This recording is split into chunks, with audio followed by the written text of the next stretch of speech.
আজকে আমাদের আলোচ্য বিষয় হচ্ছে ফ্রেজ অ্যান্ড ক্লোজ। তো আজকে আমরা শেখার চেষ্টা করব একদম ইজিয়েস্ট ওয়েতে কীভাবে ফ্রেজ অ্যান্ড ক্লোজকে আমরা ডিফারেন্সিয়েট করতে পারি অ্যান্ড সেগুলি আমাদের কীভাবে কাজে লাগে। আচ্ছা, তোমরা একটু মনোযোগ সহকারে দেখো। This is a single word, right? Pens হচ্ছে কলম, অনেকগুলো কলমকে বোঝাচ্ছে, তাই তো? এটাকে আমরা ইংরেজিতে কি বলি? ওয়ার্ড। বাংলাকে বললে এটাকে বলবো আমরা শব্দ। এরপর এই পেন্সটাকে যদি আমি একটু মডিফাই করি, জাস্ট সামনে আমি কিছু লিখি, টু পেন্স।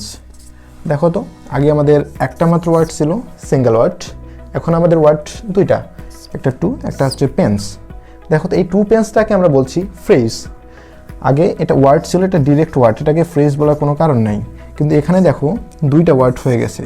আমাদের ফ্রেজের সংজ্ঞাটাতে যদি একটু আমরা দেখি, অক্সফোর্ড অ্যাডভান্স লার্নার ডিকশনারিতে যদি যাই, সেটা বাংলাটা এরকম যে একাধিক অর্থবোধক শব্দ, সেখানে যদি কোনো ফাইনাইট ভার্ব না থাকে অ্যান্ড সেগুলি যদি কোনো নির্দিষ্ট একটা মিনিং দেয়, সেগুলোকে বলবো আমরা ফ্রেজ। তো আমি সংজ্ঞাটা লিখতে পারি। সংজ্ঞাটা হচ্ছে আমাদের ফাইনাইট ভার্ব ব্যতীত একাধিক অর্থবোধক শব্দকে আমাদের ফ্রেজ বলে।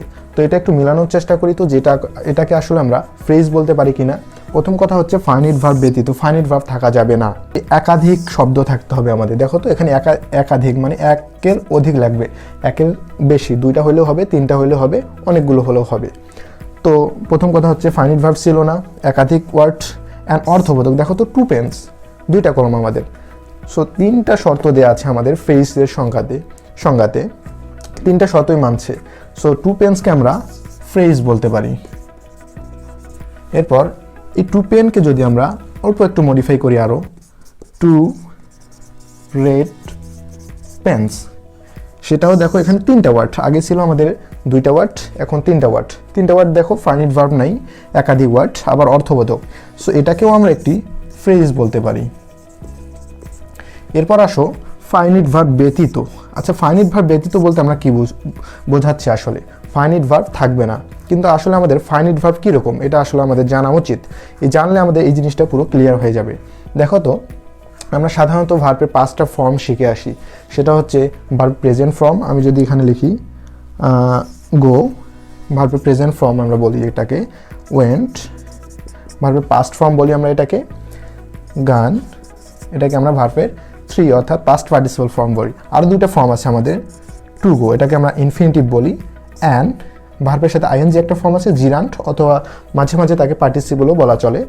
জিরান্ট আর পার্টিসিপলের পার্থক্য আছে, ওটা অন্য কোনো লেকচারে আলোচনা করা যাবে। তো আরেকটা হচ্ছে আইএনজি ফর্ম, তাই তো, গোয়িং। তো আমাদের প্রথম যে দুইটা ফর্ম আছে, ভার্বের present form and past form, সেগুলোকে আমরা বলবো ফাইনাইট ভার্ব। আবার পরের তিনটা form, past participle form, infinitive form and gerund অথবা পার্টিসিপল ফর্ম, সেগুলোকে বলবো আমরা নন ফাইনাইট ভার্ব। সো দেখো, এগুলো স্ট্রাকচারগুলো ভালো করে লক্ষ্য করো। ফাইনাইট ভার্ব ব্যতীত কোনো ফাইনাইট ভার্ব কিন্তু নেই। নন ফাইনাইট ভার্ব থাকলে থাকতে পারে, সেটা পরের ব্যাপার। একাধিক শব্দ ছিল, অর্থবোধক ছিল সেগুলি। সো সেগুলিকে আমরা ফ্রেজ বলতে পারি।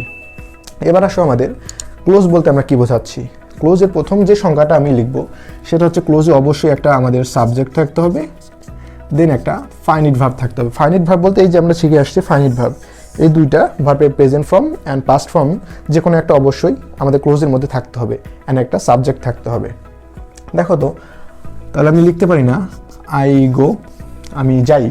সো এটা একটা আমাদের এখন এটা হয়ে যাচ্ছে ক্লোজ। কারণ কি, ক্লোজের সংজ্ঞা হচ্ছে আমাদের একটা সাবজেক্ট থাকবে অবশ্যই, একটা ফাইনাইট ভার্ব থাকবে অবশ্যই।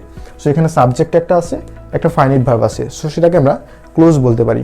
এবার দেখো, আমি যদি এই ওয়ার্ডগুলির সাথে আই হ্যাভ লাগাই, আই হ্যাভ, দেখো তো, সাবজেক্ট ফাইনাইট ভার্ব, এরপর এটা অবজেক্ট, তাহলে এটা আমাদের এখন ক্লোজ হয়ে যাচ্ছে। যখনই আমরা একটা সাবজেক্ট লাগাবো, একটা ফাইনাইট ভার্ব লাগাবো, সেটা ক্লোজ।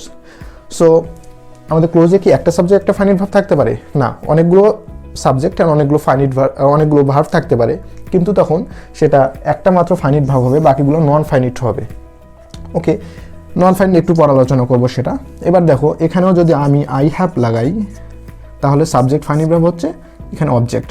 সো এটাও হয়ে যাবে আমাদের একটা ক্লোজ। এরপর দেখো, এখানে যদি আই হ্যাভ লাগাই, সাবজেক্ট ফাইনাইট ভার্ব, তারপরে পুরোটা মিলে এটাও হয়ে যাবে আমাদের একটা ক্লোজ।